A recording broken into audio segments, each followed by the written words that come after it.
Now, with more than 57,800 cases having been recorded in the last 24 hours, United States has recorded the highest single-day surge in terms of infections anywhere in the world.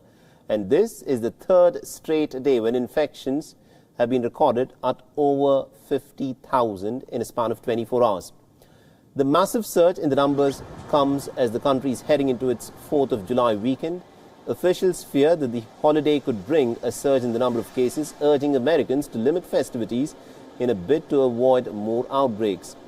The United States now has got nearly about 2.9 million cases of infections and more than 132,000 deaths. Now, at least 23 U.S. states have also paused or rolled back the reopening plans. Infections are up in at least 36 U.S. states, and hospitalization has increased in over 12 states. Now, 4 major states, including the likes of California, Florida, Texas and Arizona, have now emerged as the new epicenters of the pandemic. Outbreaks in these 4 states have witnessed cases rising at rates that have not been witnessed since the month of April.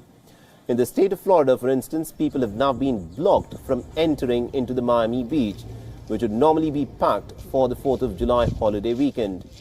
The city has implemented a curfew except for essential workers. In Texas, hospitalization rate has doubled and new cases have tripled in the last 2 weeks.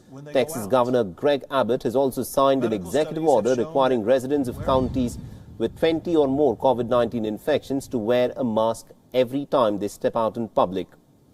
New York, which was once the epicenter of the pandemic in the United States, has seen cases rise by just about 6% for the month of June, which is said to be the lowest in the country. Beaches in New York have now opened with social distancing guidelines.